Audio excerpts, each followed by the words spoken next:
sommes le 14 février 2022, c'est l'heure du premier journal d'information en direct de Jérusalem sur Radio Kalita.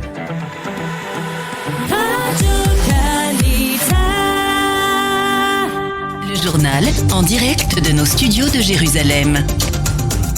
Et oui, nous retrouvons à Jérusalem notre correspondant Daniel Haïk ce matin. Bonjour Daniel, Boker Tov. Et à la une de l'actualité, la tension dans le quartier de Shimon HaTzadik à Jérusalem, Sheikh Jarrah en arabe, une tension qui s'amplifie de jour en jour. Oui, Boker Tov, Ilana, hier soir, les émeutes ont été particulièrement violentes entre Israéliens, Palestiniens et forces de l'ordre. La présence sur place du député sioniste religieux Itamar Ben-Gvir n'a pas contribué à apaiser les esprits. D'ailleurs, au cours d'une empoignade avec les forces de l'ordre, le député israélien s'est évanoui et il a passé une partie de la nuit à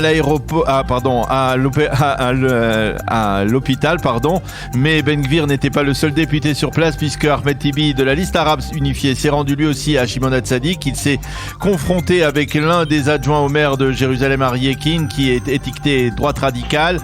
Le Hamas a menacé d'embraser la région si les échauffourées devaient se poursuivre et les observateurs rappellent qu'en mai dernier, l'opération israélienne à Gaza, gardien du mur, avait débuté à la suite d'émeutes semblables de la part de Palestiniens. Ceci étant, l'Union européenne a exprimé sa préoccupation face au développement à Sheikh Jarrah, Shimon HaTzadik, et a demandé de mettre fin aux provocations irresponsables.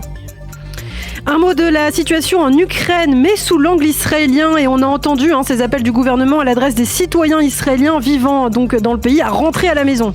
Oui, hier en Conseil des ministres, Naftali Bennett a lancé un nouvel appel aux Israéliens qui sont actuellement en Ukraine afin qu'ils prennent le premier avion disponible pour rentrer au pays avant qu'il ne soit trop tard, dit-on. Plus d'une trentaine de vols sont prévus dans les prochains jours au départ de Kiev vers Israël pour rapatrier un maximum de ressortissants israéliens. Le chef de la diplomatie, Yair Lapid, a parlé d'une fenêtre d'opportunité courte avant que la situation ne se complique. Les Israéliens qui sont revenus hier de Kiev ont des avis partagés sur la situation sur place. Certains affirment que la tension est plus que palpable. Elle est plus palpable en Israël qu'en Ukraine, affirment certains. D'autres, au contraire, reconnaissent que la situation est bien tendue en Ukraine et que beaucoup de gens redoutent une invasion russe. Quant à l'importante communauté juive ukrainienne, elle se prépare à une invasion et engrange de la nourriture, comme l'a montré hier soir le grand rabbin de Kiev, le Rav Markovitch, sur une chaîne de télévision israélienne.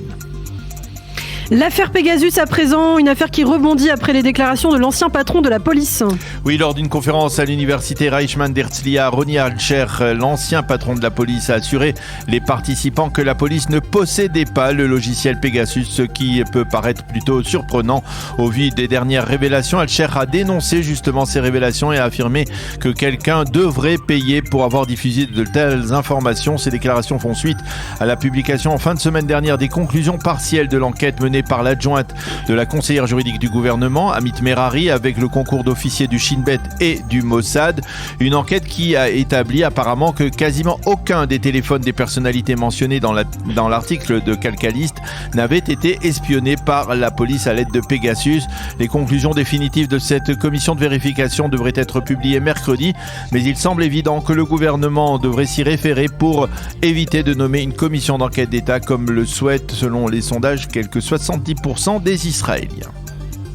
Et puis pendant ce temps, Daniel, le procès de Benjamin Netanyahou, qui devait reprendre aujourd'hui, reste suspendu. Oui, en effet, le parquet a demandé hier au tribunal de district de Jérusalem une nouvelle prolongation pour vérifier jusqu'au bout les accusations sur l'utilisation de Pegasus ou d'un logiciel semblable contre certaines des personnalités impliquées dans le procès de l'ancien Premier ministre et plus spécifiquement contre Shlomo Filber, le second témoin à charge qui était attendu à la barre ces jours-ci. Les juges ont accédé donc à cette requête. Le procès reste donc suspendu jusqu'à mercredi. Et puis enfin, pour terminer, un mot de cette déclaration intéressante faite hier par le leader soudanais Abdel Fattah el-Bourhan. Oui, en effet, le général el-Bourhan, le chef du Conseil souverain soudanais, s'est félicité hier des excellentes relations sécuritaires entre le Soudan et Israël. Selon lui, les échanges d'informations entre les deux pays auraient permis le démantèlement de réseaux d'activistes soudanais opposés au pouvoir actuel. Ces échanges pourraient s'être concrétisés, en particulier la semaine dernière, dans le cadre de la visite, entre guillemets, secrète d'un émissaire du général el-Bourhan qui était à la tête d'une délégation soudanaise.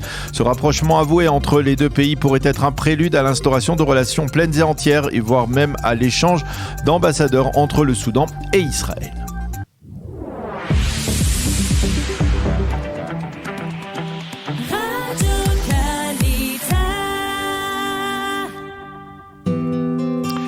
page météo pour compléter ce premier journal d'information. Le temps sera partiellement nuageux à pluvieux sur l'ensemble du territoire israélien avec une baisse des températures aujourd'hui. Les températures prévues, 11 degrés à Jérusalem, 17 à Tel Aviv et 21 degrés à Eilat.